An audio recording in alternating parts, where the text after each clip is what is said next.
Let's look at our trade plans ahead of round 8. So, nothing's changed from last week. We are still well and truly in upgrade season, which means we are looking to go one up and one down, from rookies and failed mid-prices. Guys you should be trading are mid-prices like Sanders and Garcia, along with a lot of the rookies. Sam Davidson is the perfect example. His break-even has crept up, and he's got plenty of cash on his head now. So guys like him can definitely go. Also, people like Trainer, Zach Reed, Murphy Reed, can all go if you need. Although Zach and Trainer probably still have some more cash to make. Also, failed rookies like Marais and Clohessy should go if you can afford it. And I reckon you can also trade Levi Ashcroft if you need. His break-even in over 60 now, and while he will probably still go up a bit more if you need the cash, he has plenty of it. The two rookies you shouldn't be trading are Riley Bice and Xavier Lindsay. They are scoring well to be on our fields and have a lot more cash to make. But now, let's get into the trade-ins. I would say, let this be the focus of your trades unless there is a really obvious issue. Figure out who you want and then look at who you have to trade to get there, or afford it. So once again, you want to look to improve your weakest line, which is most likely in the midfield or backline, which is what it is for me. But now let's run through some targets to be looking at. In the backline, there's a fair few that I like. First, we have Harry Sheezel, who seems to have gone onto the halfback now. He's struggled so far this year in the mids and finds himself priced just over 100. But we all know what he's capable of with the halfback role.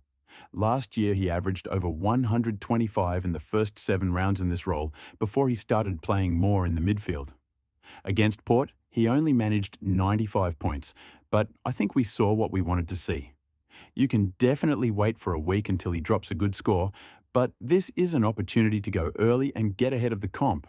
But if you go there, he is playing tonight, so you have to lock it in now. One flag I do have is his bye, which is in round 12. The problem is that a lot of popular players are already on this bye, so getting him in as well might not be great. But he will be a top 6 defender and also has midfield status if you need that. Slightly cheaper is Nasiah Wanganeen-Malera, who's coming off a big score of 131.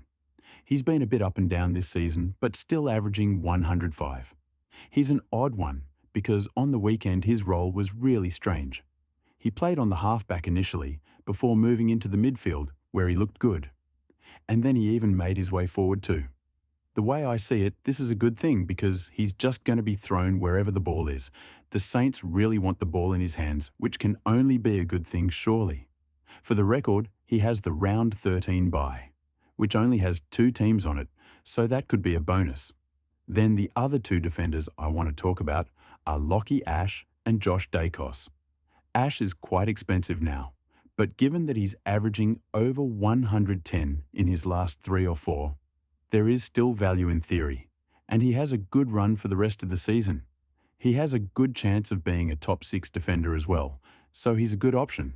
And Josh Dacos is still very cheap, priced at about 90, and we know he's capable of going at 100. He also has a really good run for the rest of the season, making him a good option. Before we get to the mids, let's get to 1,000 subscribers. This is the week we do it.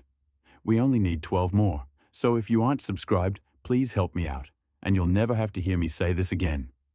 Thank you, and back to the video. When it comes to the mids, it hasn't changed much since last week. Nick Dacos, Andrew Brayshaw, Zach Butters, Tom Green. All of these guys are good options to target. A bit cheaper is Noah Anderson, and even cheaper is Lockie Neal. Out of everyone I just mentioned, Nick Dacos is the must-have. You need him. He's going crazy well, and has a great run for the rest of the season. If you don't have him, he could take the season away from you, which you don't want. But I really like Brayshaw and Butters too. See who fits your buy structure best. Brayshaw has the round 13 buy, which might be good, whereas Butters is round 12, which already has a lot of popular players on it. And Dacos is round 14, by the way. And then for the forwards, I know a lot of people are targeting Christian Petracca and Chad Warner. I think Petracca is a really good option, coming off 3 tons in a row, and he has the Eagles matchup this week. I definitely recommend him before he gets too expensive. Chad Warner I'm less sure of. He's very inconsistent and wouldn't be a fun own. Yes, he has a big ceiling and scored 119 last week, but his three scores before that were a 70, an 80 and a 40, so that really highlights the inconsistency. But he is definitely underpriced. The thing is, he has the Giants this week, so I would probably wait anyway. And then for the rookies, it's really tricky. We need someone to be named in the teams.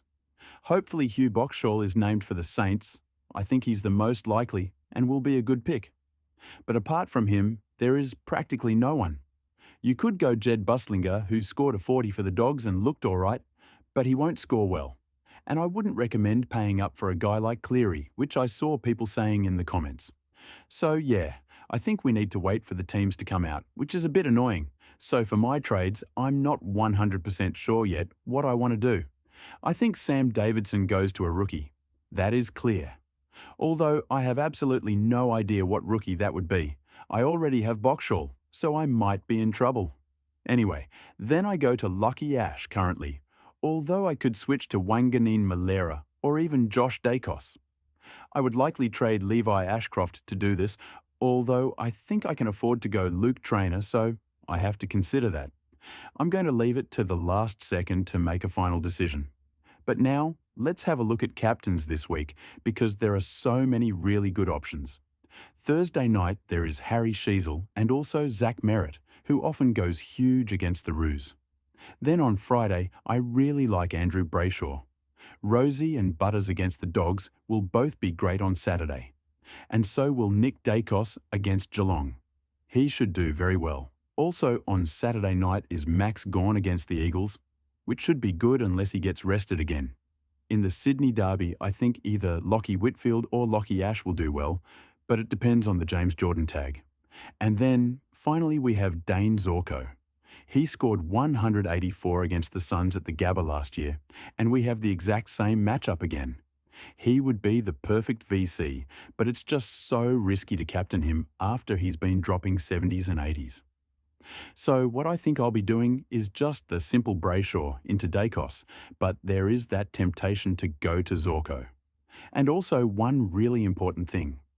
Make sure you are able to loop with the vice-captain because a lot of our red dots play early. El Hawley is on Thursday night. Hasty and Boyd are on Friday. Just make sure you plan for that. With the rookies I'm fielding, unfortunately I can't loop with El Hawley, so I think I'll just field Reed no matter what. I'll also definitely field Lindsay. And then depending on my trades, I'll either field Levi Ashcroft or Luke Trainer. I'll try to answer as many questions as I can in the comments, but that's all I have for today.